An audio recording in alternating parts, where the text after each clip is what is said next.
Approchons-nous donc avec assurance du trône de la grâce pour obtenir la miséricorde et trouver grâce afin d'être secourus dans tous nos besoins.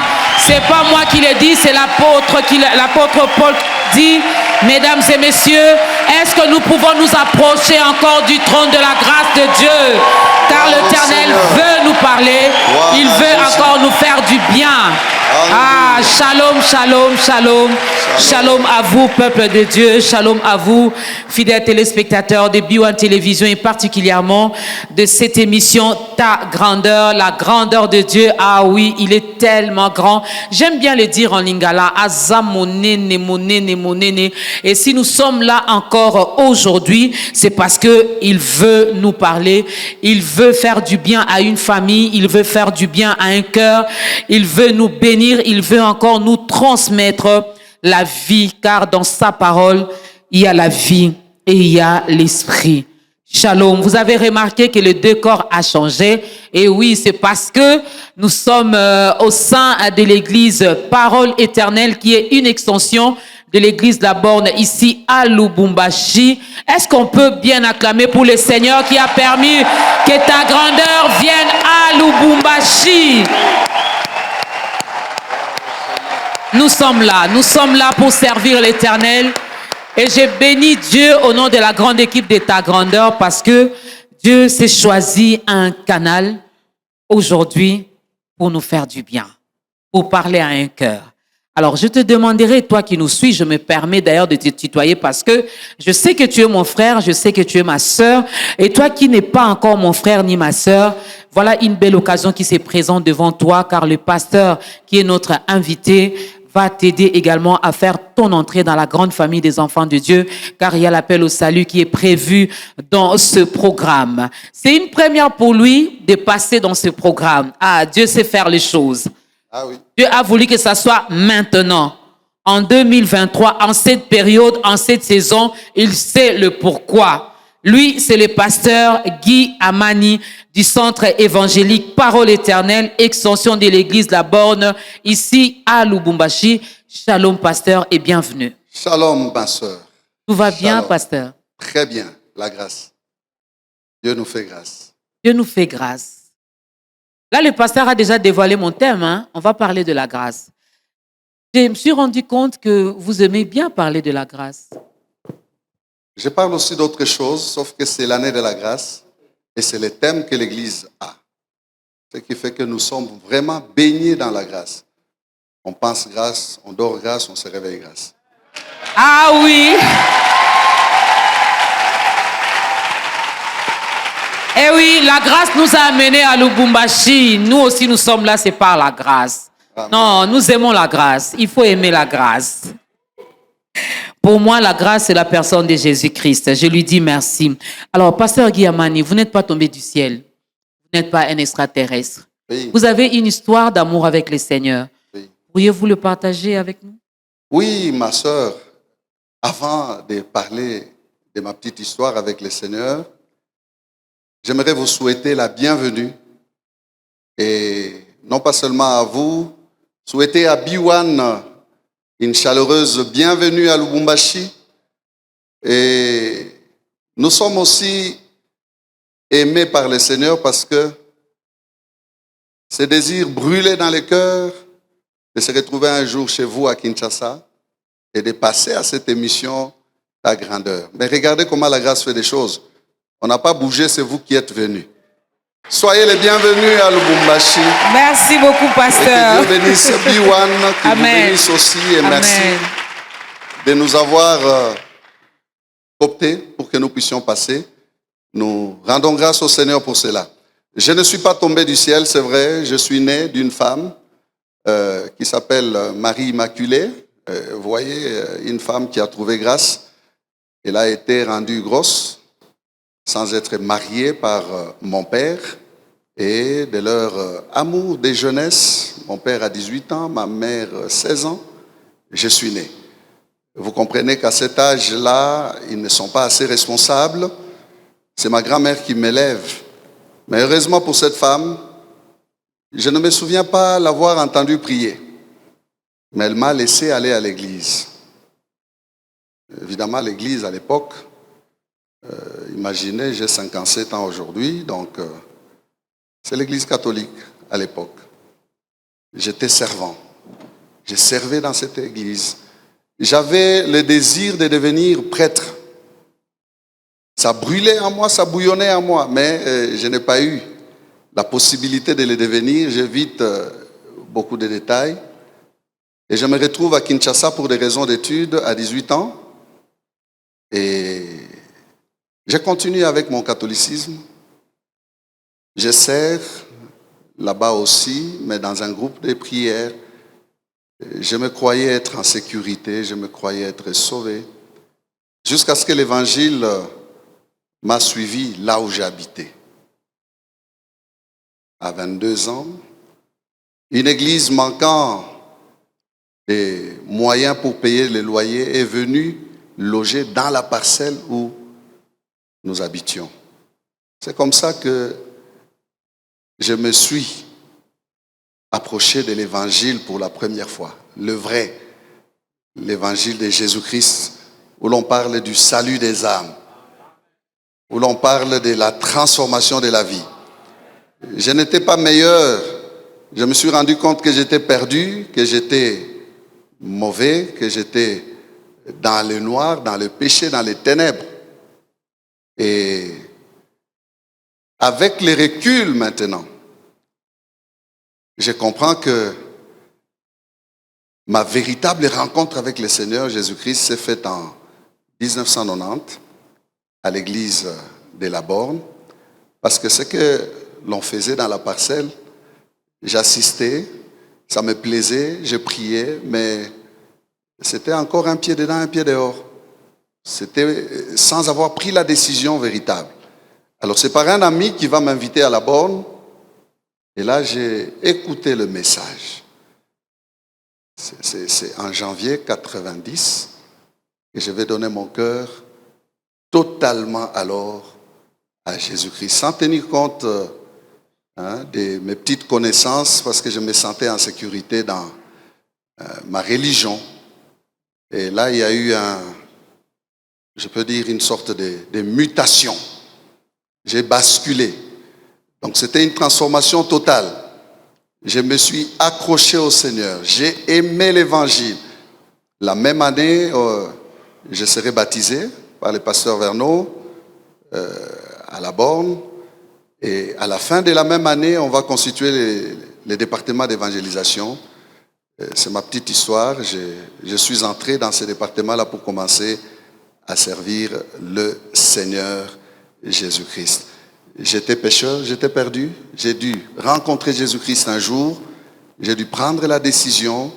Je n'ai pas su compter sur ce que je faisais avant, parce que j'étais exposé à ma véritable nature, à ma noirceur, à ma mauvaise conduite, parce que mon âme en avait besoin. Et je me suis donné à Jésus, j'ai commencé à grandir. Chemin faisant, peut-être que les autres affaires, on va les dire après, comment on est parvenu à devenir serviteur et pasteur. C'est un pas après un autre que le Seigneur nous a pris. Et il a fait de nous ses esclaves. Voilà comment je suis arrivé à la vie chrétienne véritable. Que Dieu soit loué. Pas de regret? Aucun regret. Que de joie. Que de joie, que d'amour, que du plaisir à servir et à suivre Jésus. Et ma passion, c'était les âmes. Dès ma conversion, j'ai rentré à la maison, j'ai crié dans le vide, sans avoir un auditoire. J'ai loué, j'ai sauté, j'ai crié. Je ne regrette rien. Il n'y a pas de regret, gloire à Dieu. Nous sommes sauvés pour sauver. Hier, c'était le pasteur Amani à qui l'évangile est venu vers lui, et aujourd'hui, l'évangile vient également vers toi qui nous regarde en ce moment. Au moment venu, nous allons faire également l'appel au salut. Pour le moment, mesdames et messieurs, nous allons parler d'une grande grâce. La grande grâce. grâce. Et comme texte de référence, nous sommes dans Actes chapitre 4, le verset 33. On se retrouve après ces cantiques.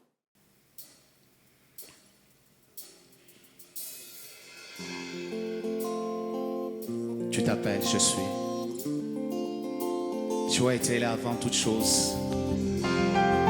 Tu es l'auteur de toute la création. Rien de tout ce qui existe n'a existé sans toi. Abraham pouvait voir ton jour et tressaillir de joie. Tu as été là avant toute chose. Toute la création trouve son origine en toi. Car tu t'appelles le maître de toutes choses. Je suis.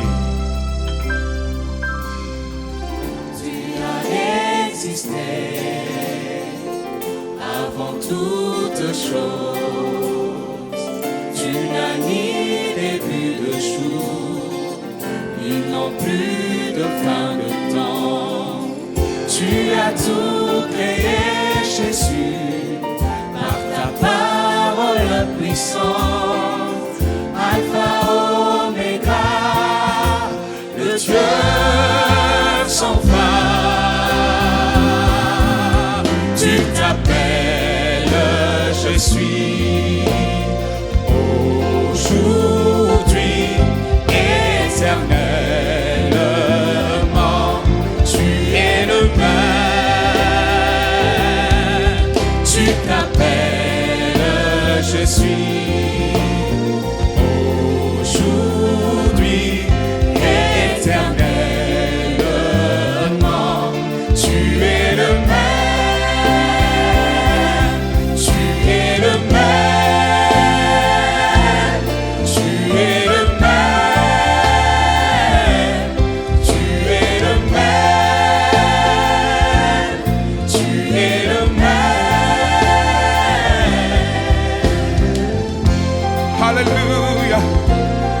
Qui a tout créé est capable de créer même maintenant.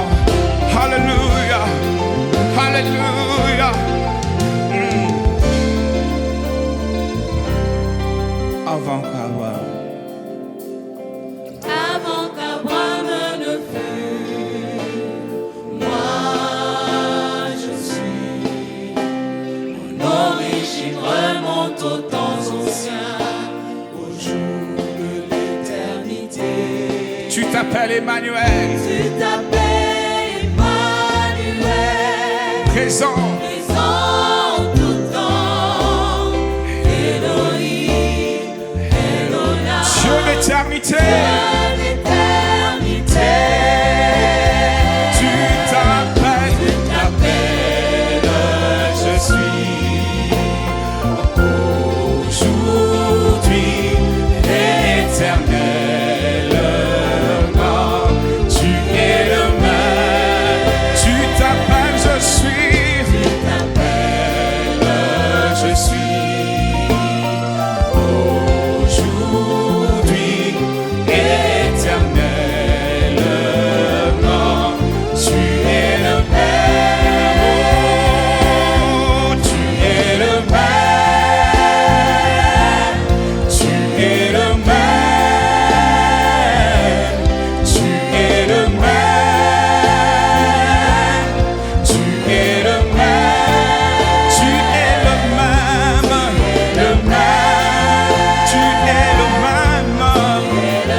Sera avec nous jusqu'à la fin de ton corps. Tu es le Dieu tout suffisant, le Dieu tout suffisant. Tu es tout suffisant. Tu règnes à perpétuité. Tu règnes à perpétuité. En toi, la vie, majesté au grand je suis. Tu es tout suffisant. Tu es tout suffisant. Jésus, tu règnes à perpétuité. En toi, la vie, majestueux, majesté au grand je suis. t'appelles. Tu t'appelles, je suis aujourd'hui éternellement. Tu es le même. Tu t'appelles, je suis. Tu t'appelles, je suis aujourd'hui éternellement. Tu es le même. Tu es le même. Tu es le même.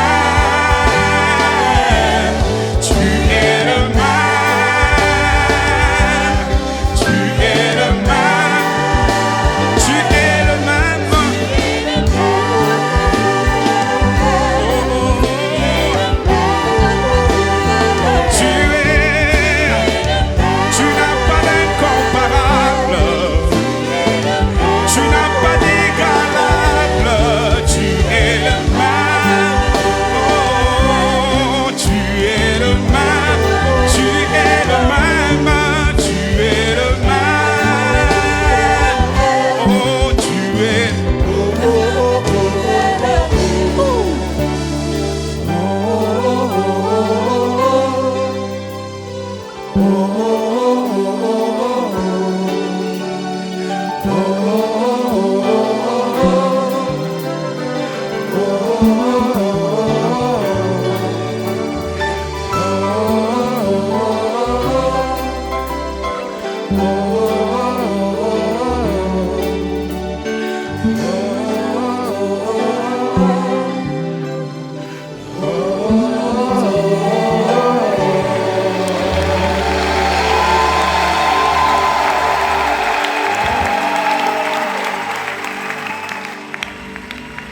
Éternel, tu es le même, tu es le même. La Bible nous dit qu'il est le même hier, aujourd'hui et éternellement. C'est lui qui nous a sauvés, c'est lui qui nous a fait du bien, peut également vous le faire, n'est-ce pas? Alors nous vous apportons encore la parole. Une grande grâce, une grande grâce. C'est ça même notre thème d'aujourd'hui dans ce nouveau numéro d'État Grandeur, mesdames et messieurs, où nous recevons le pasteur Guy Amani du Centre évangélique Parole éternelle, extension La Borne à Lubumbashi. Alors, installez-vous, prenez vos Bibles, prenez vos agendas, les stylos également, pour bien noter ce que l'homme de Dieu nous dira pour ceux-là qui vont suivre un peu plus tard ce nouveau numéro d'État Grandeur. Pasteur Guy Amani, nous parlons d'une grande grâce. Une grande grâce. Qu'est-ce que la grâce, bibliquement parlant, et aussi selon les pasteurs Guy Amani? Merci beaucoup, maman Dorcas. La grâce, tout le monde la connaît comme étant une faveur imméritée. Ça, c'est la définition la plus classique de la grâce. Une faveur imméritée, quelque chose à laquelle vous ne vous attendiez pas, mais qui vous est accordé, qui vous est donné. Vous pouvez parler de la grâce. Mais la manière dont nous percevons la grâce, pour ne pas dire je perçois la grâce, et c'est pour cela d'ailleurs que nous parlons d'une grande grâce. La grâce, c'est quelque chose de très forte, de très puissante, de très profonde. Elle est profonde, la grâce. Elle est immense, que nous ne pouvons pas imaginer avec notre petite intelligence toute la grandeur de la grâce. Et personnellement, moi, je perçois et je conçois que Dieu a toujours fonctionné avec la grâce. Même quand il a voulu s'acquérir un peuple, Dieu a recouru à la grâce. Dieu n'a pas choisi Abraham parce qu'Abraham avait mérité. Abraham a été tiré d'un peuple idolâtre. Ça veut dire qu'Abraham a été choisi par grâce. Donc Dieu veut avoir un peuple qui va lui appartenir en propre. Il recourt à la grâce. Je parle ici pour démontrer la grandeur de la grâce. Regardez, Dieu veut se faire chair. Il veut entrer dans ce monde. Il veut porter un corps humain. il recourt à la grâce. On va trouver une jeune dame quelque part qui était vierge et le messager de Dieu qui lui apparaît, qui la visite, lui dit « Tu as trouvé grâce devant Dieu. Donc tu n'as rien mérité. » Dieu fonctionne avec la grâce. Lorsqu'il a voulu sauver le monde, il a fait par la grâce. Donc la grâce, c'est aussi, au-delà d'une faveur imméritée, c'est la stratégie de Dieu pour faire du bien à l'homme. Waouh, j'aime bien cette définition. La stratégie de Dieu pour faire du bien à l'homme. Pour faire du bien à l'homme, c'est le cœur de Dieu. Je pense que le moteur qui fait battre le cœur de Dieu s'appelle grâce. Parce que Dieu, avec toute sa puissance,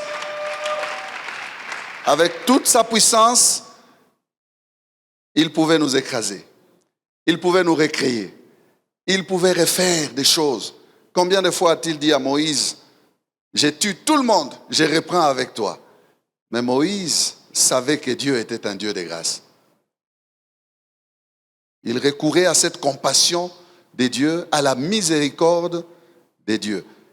Donc pour répondre à votre question, Maman Dorcas, je dirais que la grâce est une faveur imméritée, mais la grâce est aussi ce qui fait battre le cœur de Dieu pour faire du bien à l'homme. La grâce, c'est une disposition favorable que Dieu met à notre... j'ai déjà dit disposition, je veux dire, Dieu la met au-devant de nous pour nous bénir. La grâce est plus grande que la bénédiction. Donc quelqu'un qui est béni, il est béni par grâce.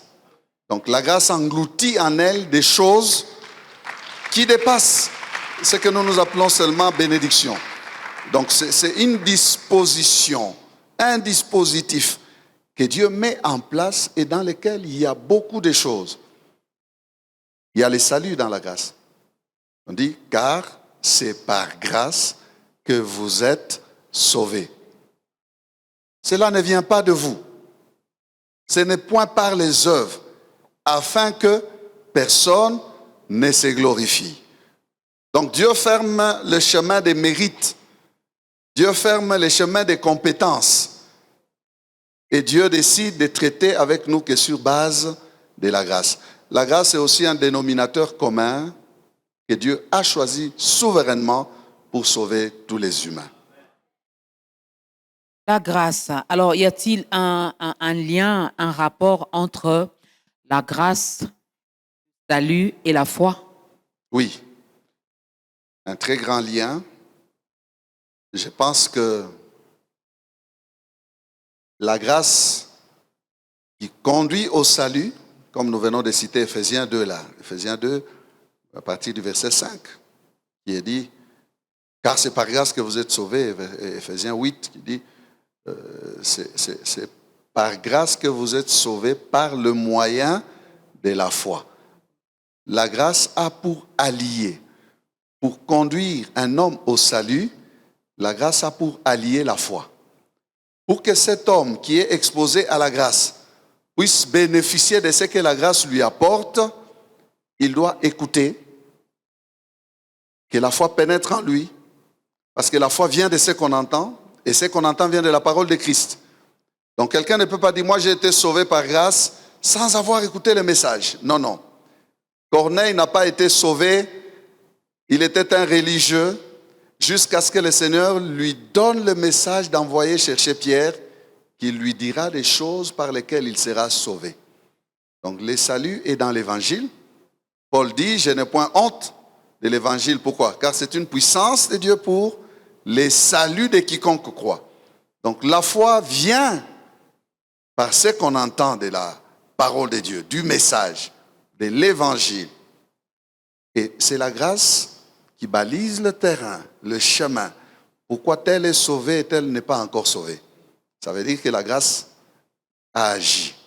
Ce n'est pas la personne qui a choisi le temps pour être sauvée, c'est la grâce qui l'a localisée, pour l'attirer vers Dieu. Donc la grâce collabore avec la foi. La grâce déclenche la foi. Quand la grâce localise quelqu'un, elle le cherche. Elle veut assez que Dieu puisse le tirer du péché. Elle active le mécanisme de mettre à ses côtés le message. Que le message parvienne à cette personne-là. Et si cette personne s'expose au message, la foi va germer en elle, elle va croire. Et le résultat, c'est le salut. Le salut n'est que le résultat. Donc, une fois qu'on a cru, on est sauvé. Et comment être sauvé? C'est en recevant justement le Seigneur Jésus-Christ qui nous présente le message de l'Évangile. Puisque l'Évangile est centré sur Christ, sur l'œuvre que Christ a accomplie pour nous à la croix. Lui, il est juste, il a pris notre place. Lorsque nous croyons à cela, nous passons de la mort à la vie. Et nous avons la grâce.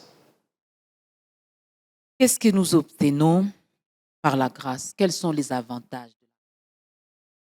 Le premier avantage, c'est celui avec qui nous terminons ici en vous répondant. C'est le salut. Nous recevons le salut par grâce. Et comme le salut, c'est un package, c'est un emballage contenant plusieurs choses. Le salut. Le salut nous apporte le pardon des péchés. Le pardon des péchés nous conduit à la réconciliation avec Dieu, puisque le péché met une barrière entre nous et Dieu. Mais lorsque Dieu nous pardonne, Dieu nous reçoit. Nous sommes ses enfants, nous devenons enfants de Dieu. Le salut nous apporte l'esprit. Lorsqu'on est sauvé, on a l'esprit de Dieu. On peut arriver à avoir l'esprit et à être aussi rempli de l'esprit. Le salut nous apporte la guérison.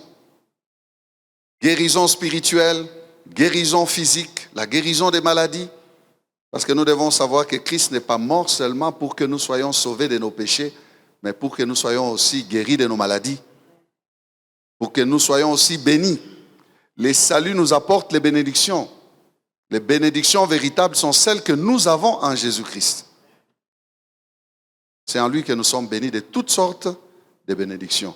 C'est en Christ. Donc le fait que les saluts nous permettent d'entrer en Christ, il nous expose maintenant à la jouissance de tout ce que le Seigneur a prévu pour nous. Et c'est comme ça que, quand Jésus parlait de l'Esprit, il disait qu'il vous annoncera, qu'il vous donnera, qu'il vous accordera. Tout ce que le Père a, tout ce que le Père a est à moi. Et il prendra cela et il vous le donnera. Vous voyez, tout ça c'est dans le salut. Donc le salut vient sur quelqu'un. En fait, je n'ai même pas terminé d'énumérer la liste. Les saluts nous apportent aussi la délivrance. Parce qu'il y a des gens qui pensent que la délivrance c'est quelque chose d'à part. Non.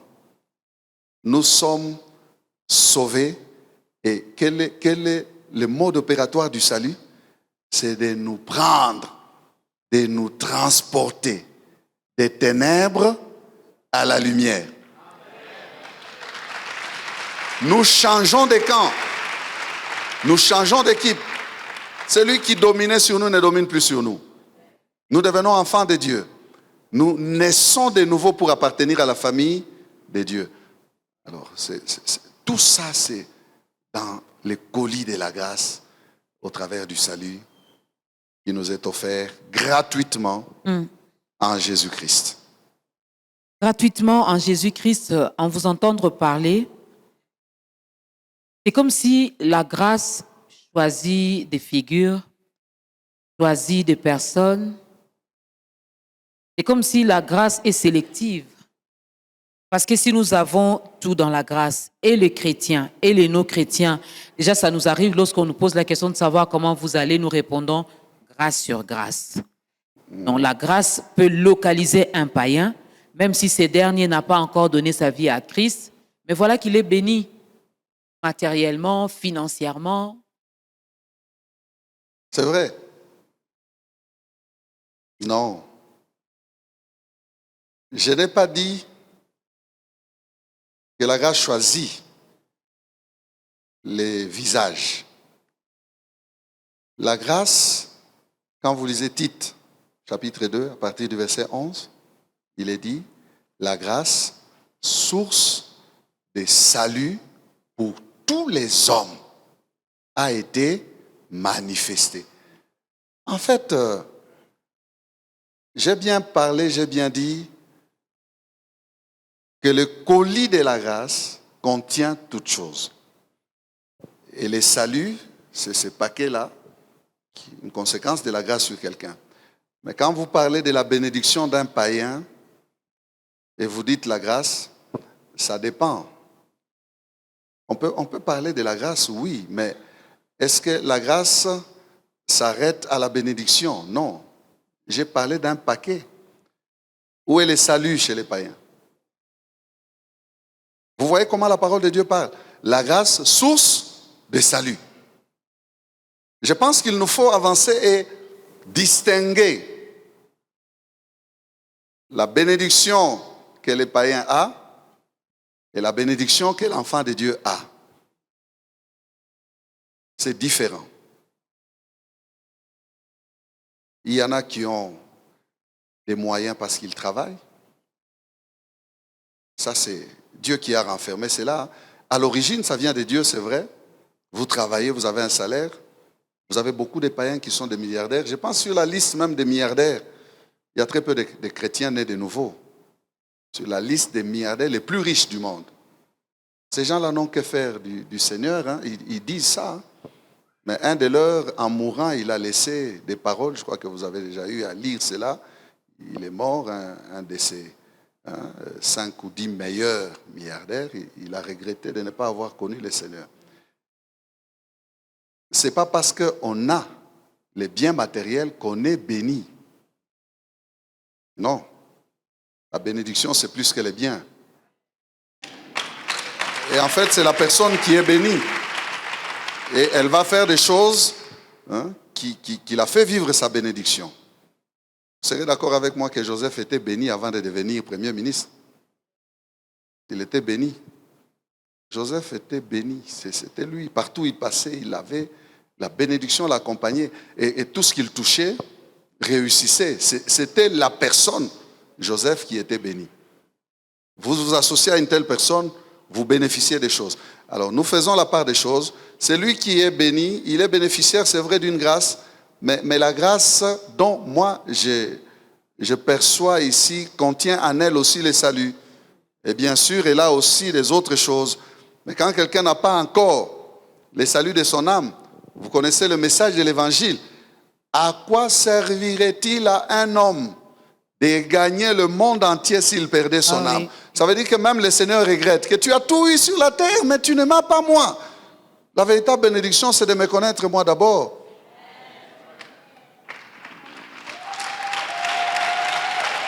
La véritable bénédiction, c'est de connaître le Seigneur Jésus-Christ.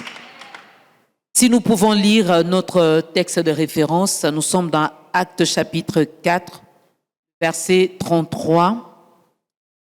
J'ai lu au nom de Jésus-Christ. Les apôtres rendaient avec beaucoup de force témoignage de la résurrection du Seigneur Jésus.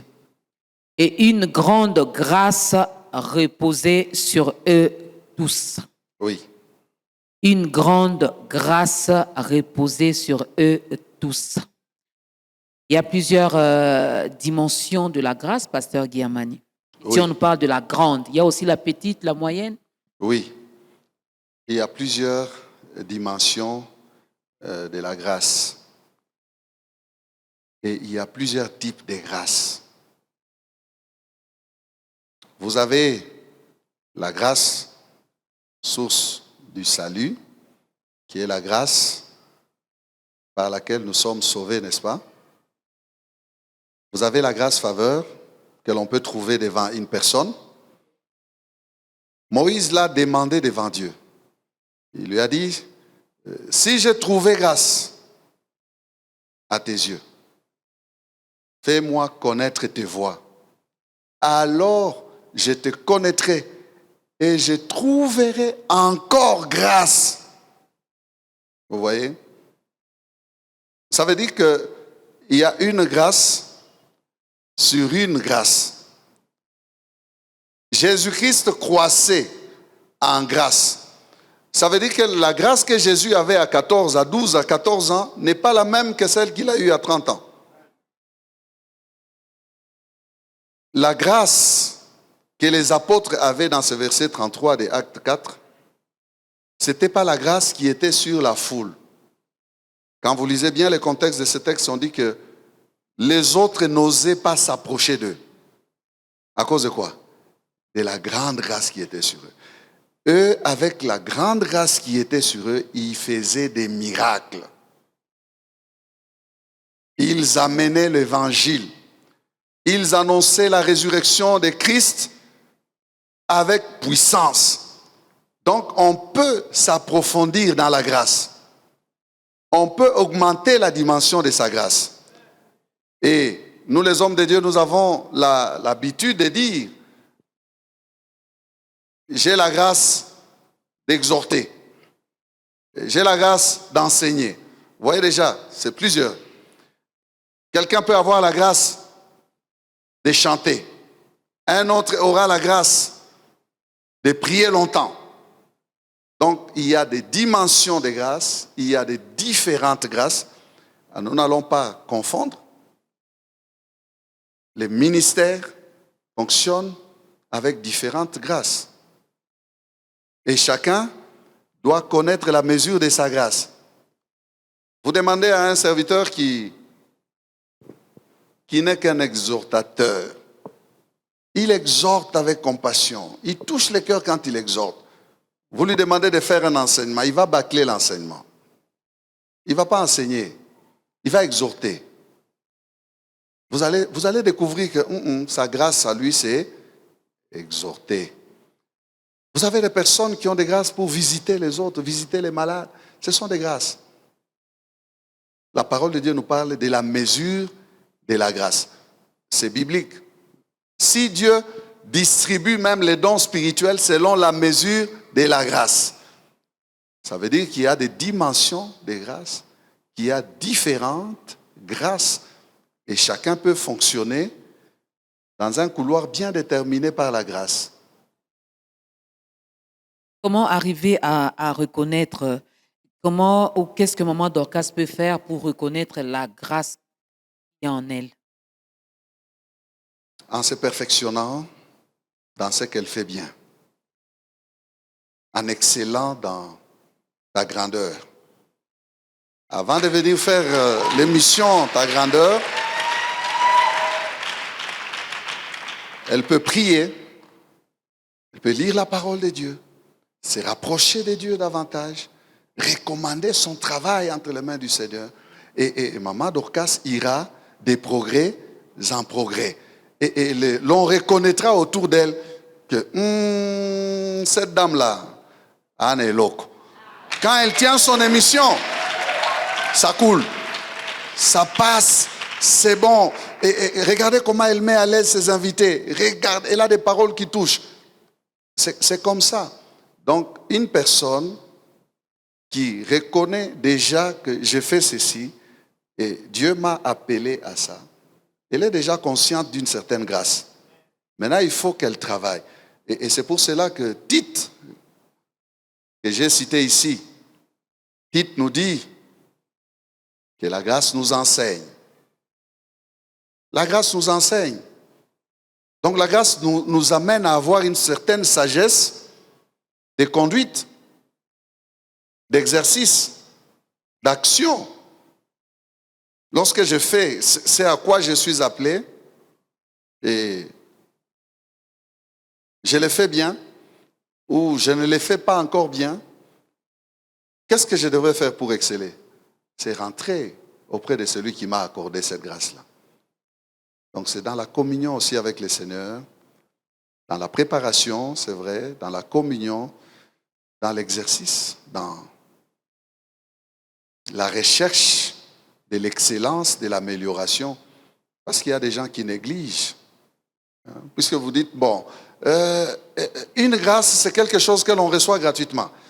Alors, je peux m'élever, je me mets là, ça va couler. Non, à un moment, ça risque de ne pas fonctionner. Ça risque de ne pas fonctionner. Donc, si quelqu'un fait les choses de cette manière-là, il est en train de négliger sa grâce. Je veux poser cette question qui n'était pas prévue. En tant que berger, en tant que père, en tant que enseignant, prédicateur, pasteur, Ça vous arrive aussi de détecter la grâce qu'il y a auprès de différents fils et vos différentes filles au sein de l'Église? Oui, Et qu'est-ce que vous faites? nous encourageons, nous poussons, nous encadrons, nous donnons des conseils. Et surtout, on prie aussi. Mais là, on use aussi souvent des sagesses. Ça veut dire qu'on ne les dit pas toujours dans la manière d'encadrer la personne ou d'encadrer la grâce. On ne les dit pas parce qu'on a tué aussi certaines personnes comme ça. Lorsque vous découvrez que, bon, lui, c'est le bon modérateur, que vous commencez à le lui dire, au lieu qu'il continue à faire des progrès, il stagne. Parce qu'il croit qu'il est arrivé. Et j'ai entendu ici certains commentaires. Vous avez vu, même les pasteurs ont apprécié.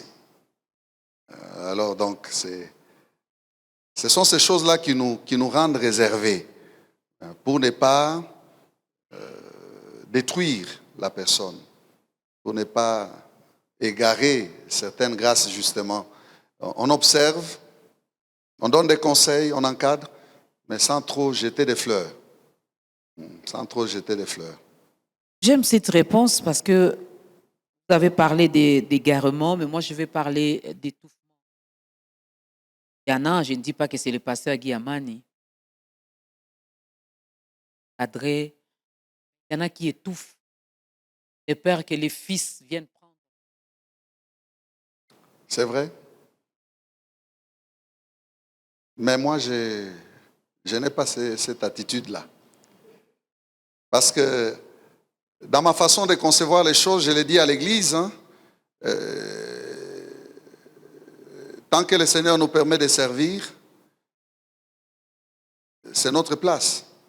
Donc si le fils grandit et qu'il se sent capable d'avoir une place, il peut monter sur la colline et couper des arbres et se faire de l'espace et commencer quelque chose. C'est lui qui a des ambitions et qui menace le Père. C'est à celui-là qu'on fait la chose là. On dit, tu penses que tu es capable de te faire de l'espace, vas-y, va te faire de l'espace. Mais un bon fils qui est soumis à son Père, qui s'appuie sur le Seigneur, il ne dérange pas la position de son Père. Il travaille sous la grâce de son Père. Il encourage son Père. Et lorsque le temps arrive, tout comme dans la vie normale, les parents accompagnent les fils dans ses responsabilités, ils l'introduisent dans la vie sociale. De même, nous aussi, nous accompagnons nos fils, nous les introduisons dans la vie du ministère. Parce que nous estimons qu'ils ont grandi et qu'ils peuvent s'épanouir. On ne les étouffe pas, mais on les forme. Et peut-être des fois, les gens confondent. Vous voyez, le temps de la formation, là, ça paraît long. Et il y a certaines démangeaisons auprès de certains fils qui trouvent que, ici, non, on n'arrivera pas. Et ils deviennent pressés. J'ai entendu quelqu'un, c'est un de nos musiciens ici, il a été serviteur ailleurs, et puis il est venu ici. Quand il parlait à son ami, il dit, tu pries où? Il dit, j'ai prié à la borne. Il dit, tu pries à la borne. Là-bas, tu ne seras jamais pasteur. Pourtant, ce n'est pas vrai. Nous, on est devenus pasteurs où? À la borne. Mais on a grandi avec un pasteur qui ne nous approchait pas, qui nous donnait sa vie à partir de l'estrade. Nous, on l'a imité de loin. Jusqu'au jour où le Seigneur a conduit les choses pour qu'il nous remarque. Et le rôle d'un pasteur, c'est de remarquer justement les fils. Le pasteur qui m'a appelé, il dit, frère, viens, on a besoin d'envoyer quelqu'un à Chikapa. Est-ce que vous serez en mesure d'aller à Chikapa? À l'époque, là, à Chikapa, je ne connaissais même pas. J'ai dit, moi, pasteur, vous me parlez à moi. Si vous me demandez ça, c'est que Dieu vous a parlé. Je suis prêt.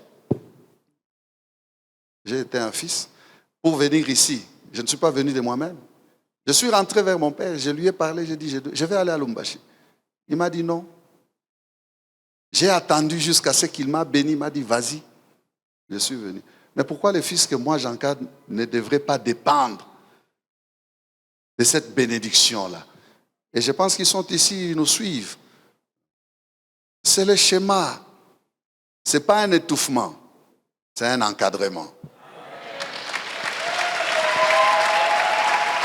Ne soyez pas pressés, acceptez d'être encadrés, acceptez ce temps de la formation et surtout, il faut partir avec la bénédiction Père. Père.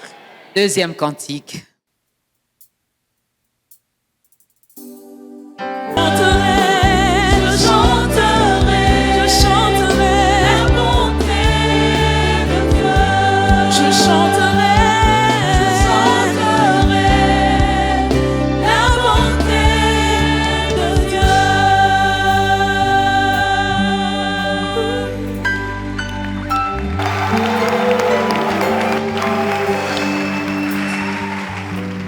Bienvenue à ceux-là qui viennent à peine de se joindre à nous. Nous, c'est ta grandeur. Nous sommes à l'église Centre évangélique Parole éternelle, extension de la borne à Lubumbashi. Et nous recevons les pasteurs Guy Amani qui nous parlent d'une grande grâce. Et comme texte de référence, nous sommes dans Actes chapitre 4, le verset 33. Pasteur Guy Amani. La grâce que je reçois de Dieu, est-ce que je peux la perdre?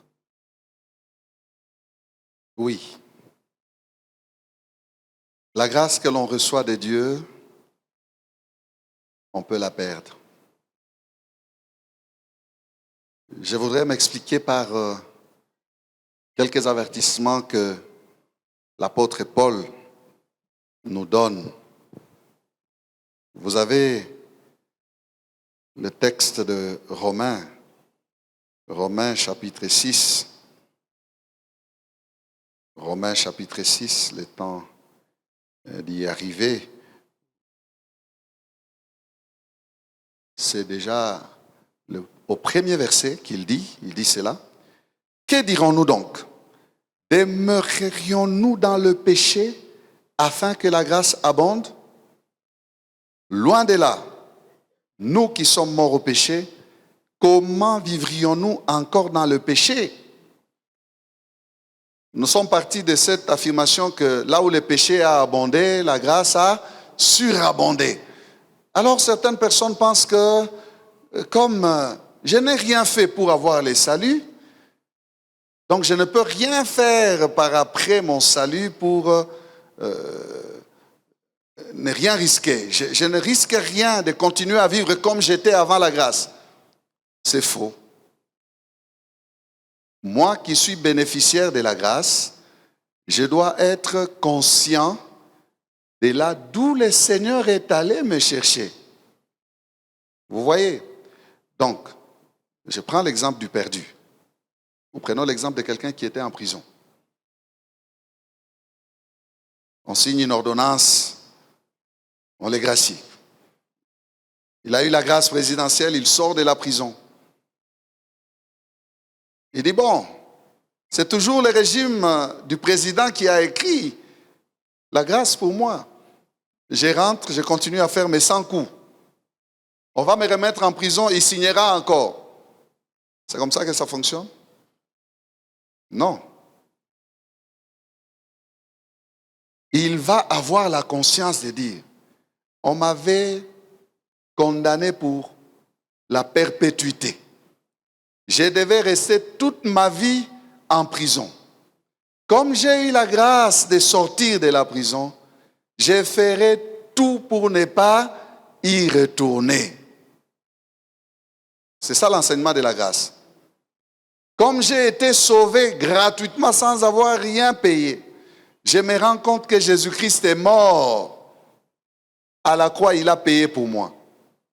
Je ne dois plus rentrer dans la vie du péché pour remettre encore de nouveau Jésus-Christ sur la croix pour moi. J'ai déjà bénéficié de sa grâce. ça c'est la première partie de la réponse. Donc, l'apôtre nous dit, nous ne devons pas demeurer dans le péché parce que nous sommes bénéficiaires de la grâce. Donc la grâce n'est pas une licence. Ce n'est pas une autorisation pour moi pour devenir léger. Parce que bon, le grand frère est là, il a payé. Hein. Je vais continuer à vivre comme je vivais. Non. Le deuxième aspect, c'est qu'il y a parole de l'Écriture, c'est dans Hébreu, qui nous dit que personne ne se prive de la grâce de Dieu. Et toujours dans les Hébreux, on a dit que le châtiment qui sera réservé à celui qui péchera volontairement sera terrible parce qu'il aura foulé. Il aura foulé le sang de Christ à ses pieds.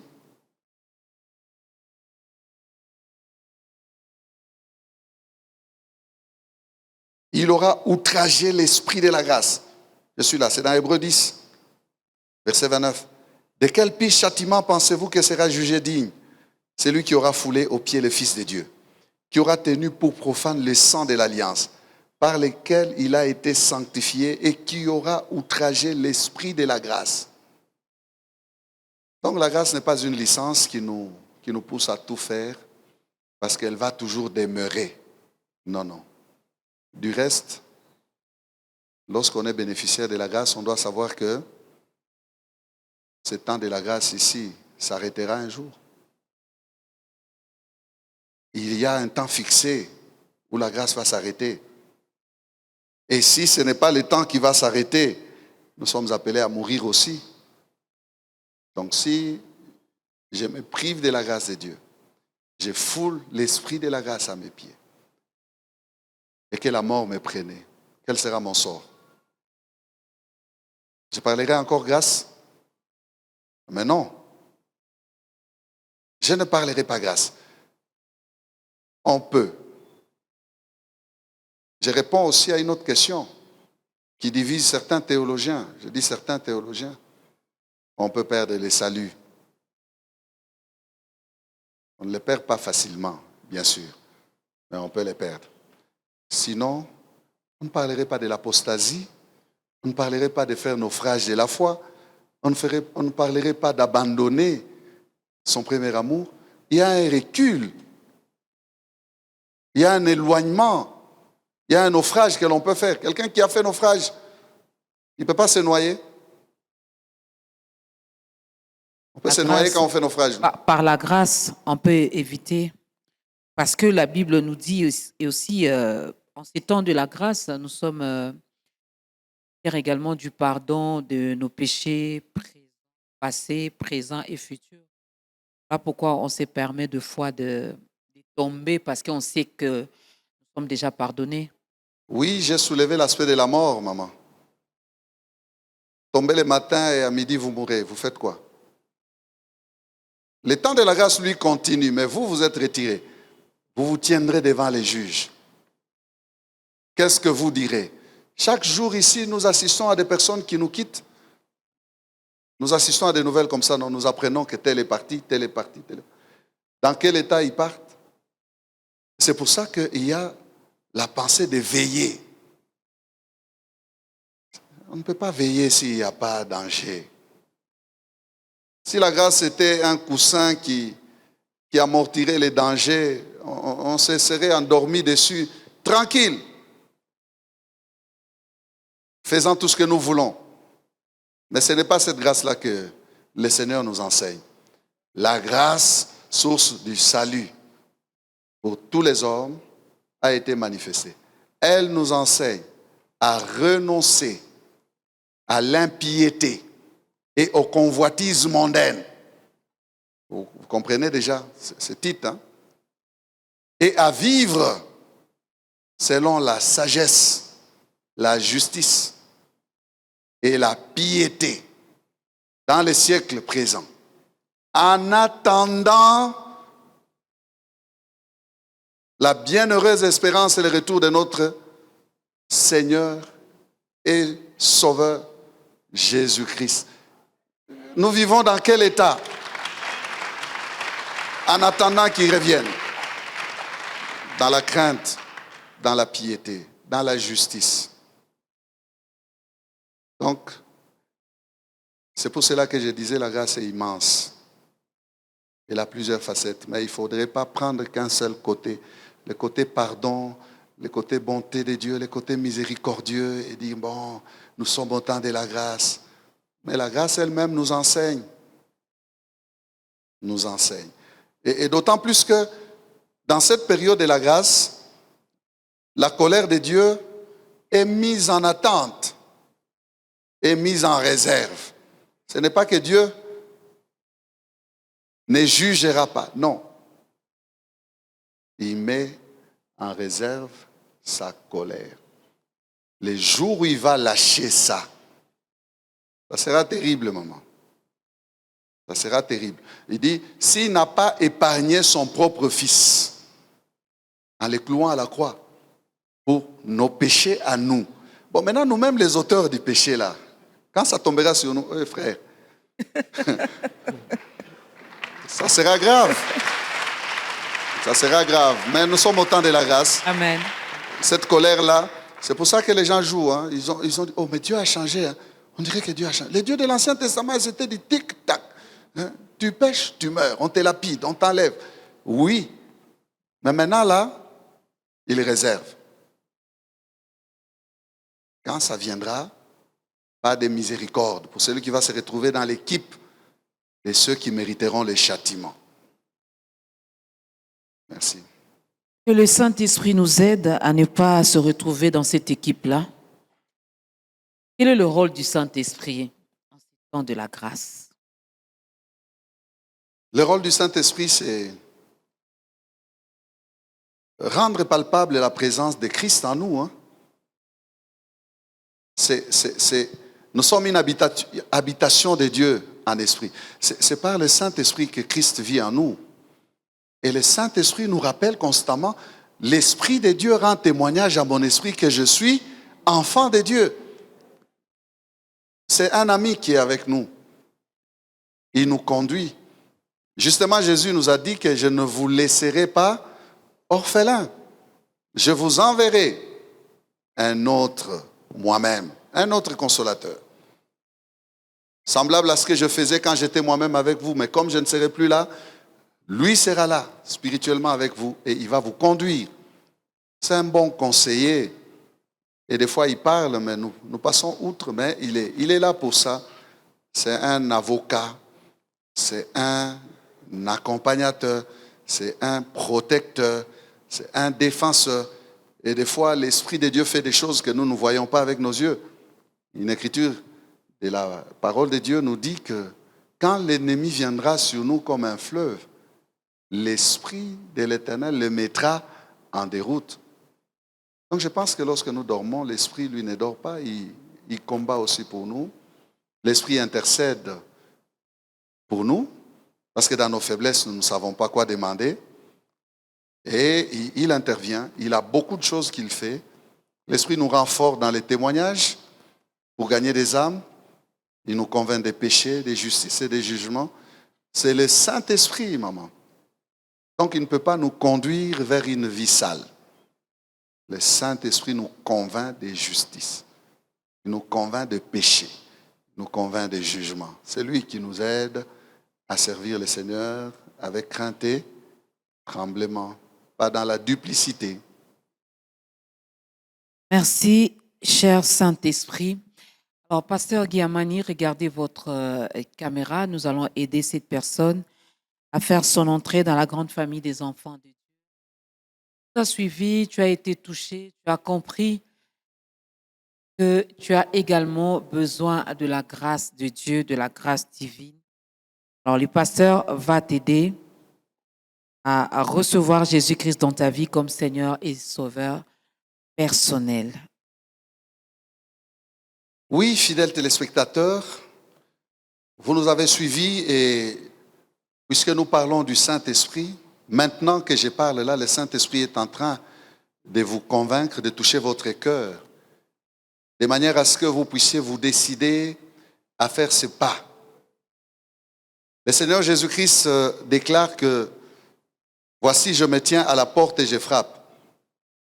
Si quelqu'un entend ma voix et ouvre, j'entrerai chez lui, je souperai avec lui et lui avec moi. » Le désir du Seigneur est de vous sauver.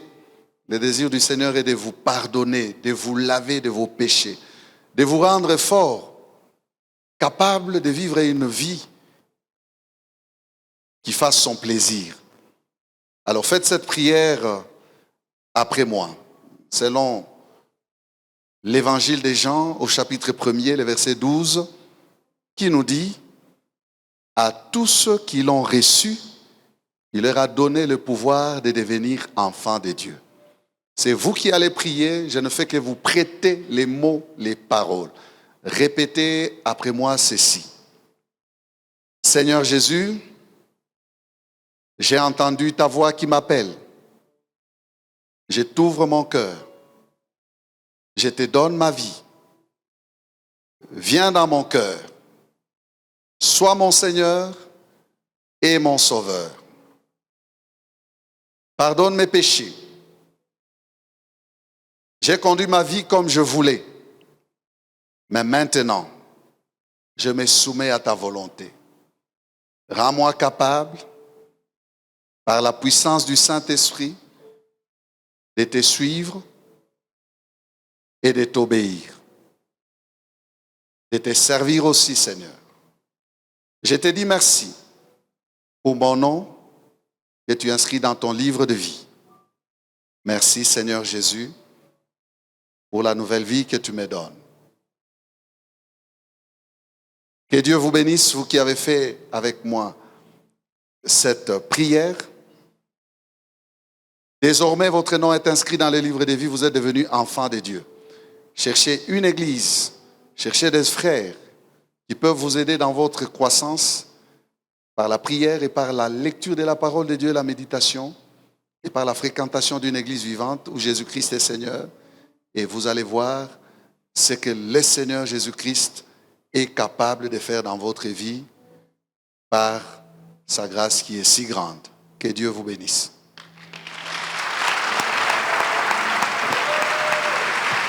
Bienvenue dans la grande famille des enfants de Dieu. Le pasteur Guy Aman, il a dit, n'est-ce pas? Il faut demeurer dans sa présence. Il y aura des frères, il y aura des sœurs qui peuvent s'approcher de vous pour vous évangéliser, pour vous apporter la parole. Il faudra bien les accueillir. Alors, mais sinon, si vous n'avez pas une église d'attache et que vous nous suivez à partir de Lubumbashi, le pasteur, vers la fin, il parlera de l'église Parole éternelle. Et à Lubumbashi, il nous donnera également le programme de l'église et aussi l'adresse. Alors, venez écouter la parole, demeurez dans la présence de Dieu, car c'est la parole qui nous aide à grandir. Aujourd'hui, c'était votre tour. Ben, demain, vous serez également assis de l'autre côté et vous allez faire la même chose, car la maison de Dieu est tellement grande, il y a de la place pour tout le monde. Oui. N'est-ce pas? Est-ce qu'on peut encore bien les accueillir avec des acclamations? Il y a une fête qui est organisée au ciel. Alors, sois béni. C'est un bon choix que tu viens de faire, une très bonne décision que tu viens de prendre. Alors, pasteur, nous arrivons à la fin. Qu'est-ce que nous pouvons retenir par rapport à la grâce? Merci, Maman Dorcas. Et merci à vous qui nous avez suivis. Qu'est-ce que nous pouvons retenir? Nous pouvons retenir que Dieu est un Dieu qui fonctionne avec la grâce. Il n'est pas un père fouettard. Il n'est pas un père colérique. Il est votre créateur, il est notre créateur. Jusqu'à ce jour, il continue à faire grâce. Nous sommes encore au temps de la grâce. Dieu continue à agir par grâce. Cette faveur imméritée qu'il met à la disposition des hommes. Cette attitude de son cœur, disposé à nous faire toujours du bien. Dieu est le Dieu du bien et non du mal. Les projets qu'il forme pour nous sont des projets de bonheur et non des malheurs. Alors, Répondez à l'appel de la grâce. Marchez, vivez, vivons au bénéfice de la grâce. Soyons conscients des enseignements de la grâce. Craignons le Seigneur, aimons notre prochain, faisons ce qui est bien et nous serons toujours bénéficiaires de la grâce de Dieu. Parce que Dieu ne fait exception de personne. Dieu ne choisit pas les visages. C'est l'apôtre Pierre qui le dira dans la maison de Corneille. Mais si quelque part quelqu'un fait sa volonté et lui est agréable, Dieu va faire du bien à cette personne-là. Donc il faut avoir cette attitude de demeurer sous la grâce du Seigneur. Et le Seigneur continuera à déverser aussi sa grâce sur nous, sur son peuple et sur nos nations, pourquoi pas. Que le Seigneur soit béni. Quel est le programme de l'Église? Quand est-ce que le pasteur Guy Amani reçoit? Oui, commençons par donner l'adresse de l'Église pour ceux qui voudront bien nous localiser ici à Lubumbashi. Nous sommes sur l'avenue Kasavubu, au croisement avec l'avenue Sandoa. C'est au numéro 119. Vous verrez là, nous sommes facilement détectables. À votre gauche si vous allez vers la ville, à votre gauche si vous allez vers le golfe, à votre droite si vous allez vers la ville, et vous nous retrouverez facilement. Nous avons nos cultes dominicaux chaque dimanche. Nous commençons à partir de 7h, il y a un premier culte, 9h30 il y a un deuxième culte, à 12h il y a un troisième culte. Et si vous parlez anglais, vous êtes dans la ville de Lubumbashi, sachez que nous avons un culte anglophone à 17h qui répondra à votre désir d'adorer le Seigneur en anglais. Les pasteurs reçoivent les mardis et les jeudis, de 10h à 13h et de 15h à 18h. Vous venez, vous le trouvez et vous prenez rendez-vous, il va vous recevoir sans problème. Nous avons tout un programme ici, nous avons des départements qui fonctionnent, nous avons des prières spécifiques pour toutes sortes de catégories. Nous avons une école des dimanches où les enfants se réunissent. Nous avons des rencontres des femmes. Les femmes se réunissent le mardi à 16h. Nous avons des rencontres des hommes. Jeudi à 16h, à 18h, les hommes se rencontrent pour 1 heure de prière. Et les samedis à 16h, les hommes se rencontrent aussi pour la prière. Nous avons des réunions de la jeunesse le samedi à 16h30. Les jeunes se retrouvent. Il y a beaucoup d'autres activités que vous découvrirez si vous commencez à nous fréquenter. Que Dieu soit béni. Le numéro de contact, c'est un seul numéro, les 099. Alors il faut commencer par plus 243. Plus 243, 99 ou 99 pour les bons francophones. 99 pour nous les Belges, anciens Belges. 99 56 891. 99 56 891, après avoir mis les préfixes du Congo démocratique. J'aimerais vous dire aussi merci, maman. Je pense que nous sommes vers les dernières minutes. Merci pour ce privilège de nous recevoir aussi sur votre antenne, sur votre plateau, sur vos antennes de B1. Merci aux visionnaires. Et merci à toute cette équipe qui s'est déplacée pour passer tous ces jours ici à Lubumbashi, loin des vôtres, loin de vos maisons, pour la cause du royaume. Que Dieu se souvienne aussi de vous. Et même qu'ils allaient acclamer. Attends, lorsque le pasteur nous bénit là et puis vous n'acclamez pas, ça c'est pas la jalousie, ça?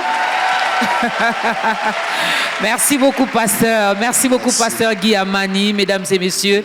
Mais nous sommes arrivés à la fin de ce nouveau numéro d'État Grandeur où nous avons eu le privilège, l'honneur de recevoir le pasteur Guy Amani du centre évangélique Parole éternelle, qui est donc une extension de l'église de la Borne ici à Lubumbashi. Il nous a donné l'adresse, il nous a donné le programme, il nous a même passé son numéro de contact.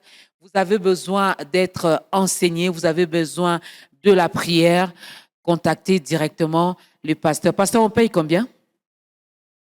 Pour vous voir, on paye combien? Si ce n'est pas un secret. 0, 0, 0. On ne paye rien. Tout est grâce, tout est gratuit. Ah, tout est grâce. On paye 0, 0, 0. Donc, il faut venir. Venez, le pasteur reçoit le mardi et le jeudi. Prenez rendez-vous et venez, il va vous recevoir. Mardi et jeudi. Mardi et jeudi. Nous disons merci au pasteur Guy Amani. Merci également à madame, son épouse, maman Thérèse Amani, que vous verrez très prochainement également sur le plateau de Ta Grandeur. Un grand merci au centre évangélique Parole Éternelle. Est-ce que vous pouvez acclamer pour vous-même? Merci pour l'accueil. Merci pour l'accueil. Merci à la chorale. Merci au protocole. Merci à toute l'église. Merci surtout à ces publics chaleureux. Ils ont tout laissé pour venir participer à Ta Grandeur. Un grand merci à vous. Merci à Lubumbashi. Merci à la grande équipe de Ta Grandeur. Alors, pour clôturer, nous disons merci à toutes les autorités de BIOAN. Merci également à notre patron, l'ambassadeur Jean-Pierre Moutamba. C'est lui qui a permis, il a dit, venez à Lubumbashi et nous sommes là.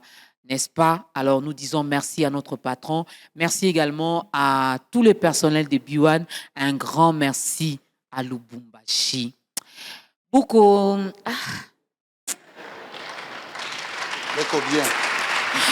bien. Akei iko muzuri. Vraiment tunafurahi sana. Mungu alubariki.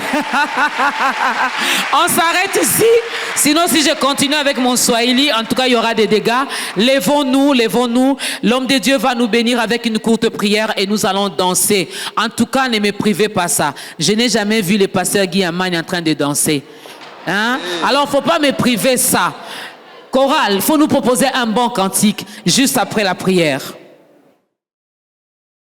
Prions. Notre Dieu, tu es Alpha et tu es Oméga. Si tu es le commencement et si tu es la fin, c'est que tu maîtrises le parcours. Tu as soutenu le parcours de cette émission. Nous chutons dans ta présence et nous te bénissons pour, Seigneur, oh Dieu, nous avoir fait du bien. Tu as béni un téléspectateur qui nous suit. Tu as béni des familles, tu as béni des nations, tu as béni ton peuple. Seigneur, merci pour avoir rendu possible ces moments. C'est avec action de grâce que nous terminons ces moments dans ta présence. Sois élevé, sois glorifié, que tout l'honneur, toute la gloire, tout le règne, toute la puissance, la majesté te soit rendue au siècle des siècles. Au nom de Jésus, amen. Amen. Est-ce que quelqu'un peut acclamer pour le Seigneur? On peut pousser des cris de joie.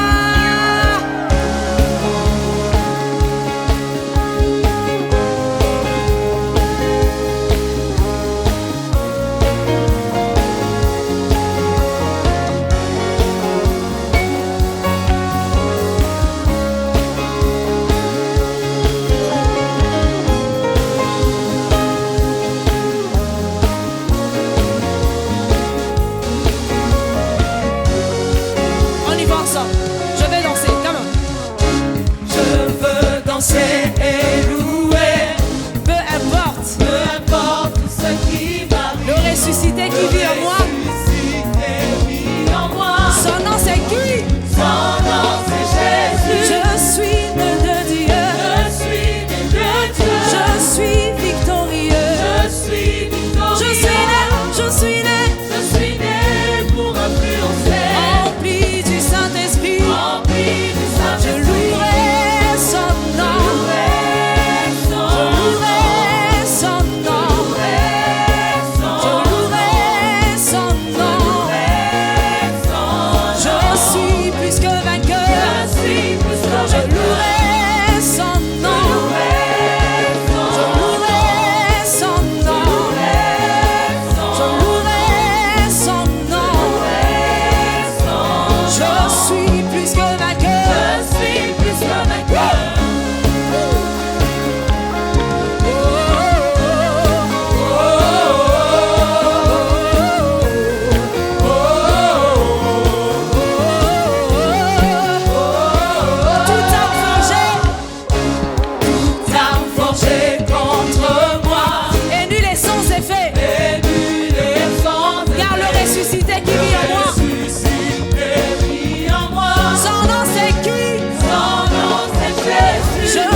pousser des cris de joie.